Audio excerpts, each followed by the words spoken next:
میرے پیارے بھائیوں اور بہنوں، اللہ کے لیے کچھ بھی ناممکن نہیں ہے۔ ہم یقین رکھتے ہیں کہ اللہ ہر چیز بغیر کسی شے کے تخلیق کر سکتا ہے۔ جب اللہ نے انسان کو مٹی سے پیدا کیا تو اسے اس مٹی کی بھی ضرورت نہیں تھی۔ وہ چاہتا تو ہمیں کسی اور چیز سے یا بالکل کسی چیز کے بغیر بھی پیدا کر سکتا۔ حقیقت میں اللہ جب کچھ بنانا چاہتا ہے تو صرف وہ جا کہتا ہے اور وہ چیز ہو جاتی ہے۔ اللہ کی ذات عظیم ہے اور اس کی قدرت لامحدود ہے۔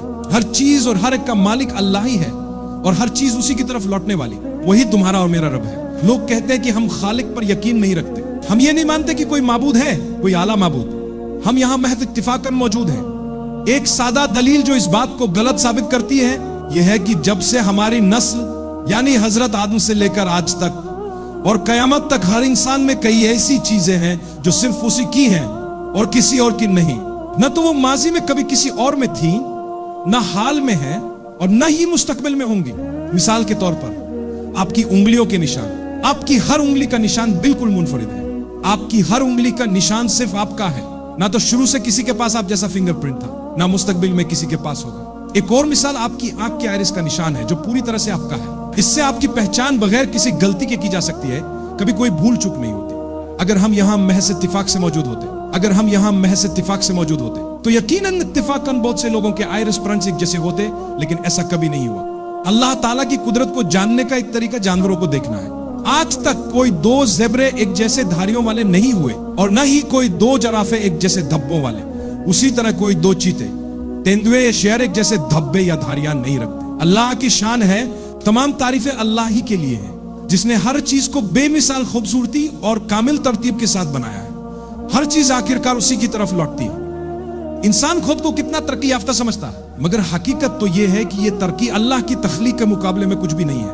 میرے بھائیوں اور بہنوں، اللہ ہمیں اپنے قریب لانے کے لیے جو طریقے استعمال کرتا ہے ان میں سے ایک یہ ہے کہ وہ ہمیں ایسی آزمائشوں میں ڈالتا ہے جو ہمیں نیگیٹو محسوس ہوتی ہے۔ اگر آپ دنیا کی طرف دیکھیں تو اس میں بے یقینی ہوگی۔ کیوں؟ کیونکہ اللہ چاہتا ہے کہ آپ اس کی طرف رجوع کریں، اس کے علاوہ کوئی اور وجہ نہیں ہے۔ بے چینی ہوگی، کیوں؟ کیونکہ اللہ چاہتا ہے کہ آپ اپنے تعلق کو اس کے ساتھ بہتر بنائیں۔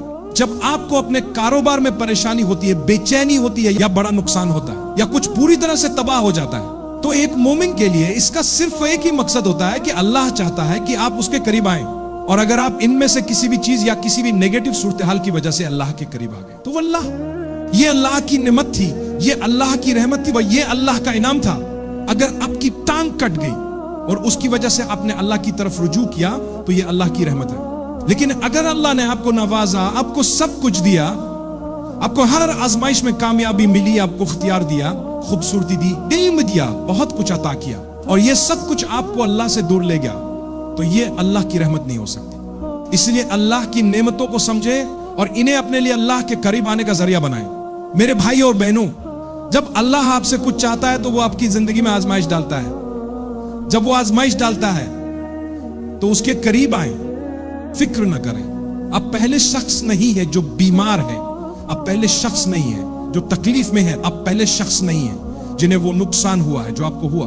نہیں، آپ سے پہلے لاکھوں لوگ تھے اور آپ کے بعد بھی لاکھوں ہوں گے، لیکن آپ اللہ کے لیے خاص ہیں۔ وہ آپ سے محبت کرتا ہے، وہ چاہتا ہے کہ آپ اس کی طرف آئیں۔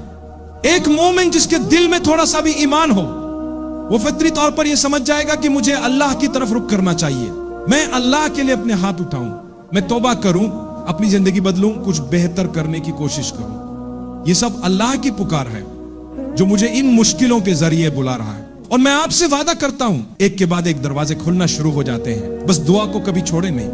اللہ کے لیے کچھ بھی ناممکن نہیں ہے۔ دیکھیے اللہ قرآن میں کیا فرماتے ہیں کہ وہی ہے جو مصیبت میں مبتلا شخص کی دعا کو قبول کرتا ہے۔ اللہ کے سوا کون ہے جو پریشانی میں گھرے ہوئے انسان کی فریاد کو سنتا ہے؟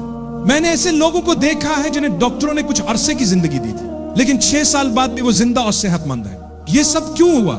کیونکہ اللہ کے سوا کوئی مدد نہیں کر سکتا۔ جب ہم بالکل بے بس ہو کر اللہ سے دعا کرتے ہیں، کہتے ہیں کہ اے اللہ، تیرے سوا کوئی نہیں جو میری مدد کر سکے، نہ میں خود کچھ کر سکتا ہوں اور نہ دنیا کی کوئی طاقت، تو اللہ فرماتا ہے کہ میں سنتا ہوں اور فوراً جواب دیتا ہوں۔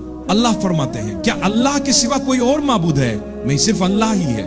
تو ہم اللہ کی طرف رجوع کریں، اللہ کے ساتھ اپنے تعلق کو مضبوط بنانے کے لیے محنت کریں۔ نماز بہت اہم ہے، اور میں نے ایک راز جانا ہے، اگر آپ چاہتے ہیں کہ آپ کی زندگی بہتر ہو جائے تو 5 وقت کی نماز کو خوش دلی اور شوق سے پڑھیں۔ تھوڑا سا پہلے آئیں، اپنی نماز کو مکمل کریں اور پھر واپس جائیں۔ یہی نماز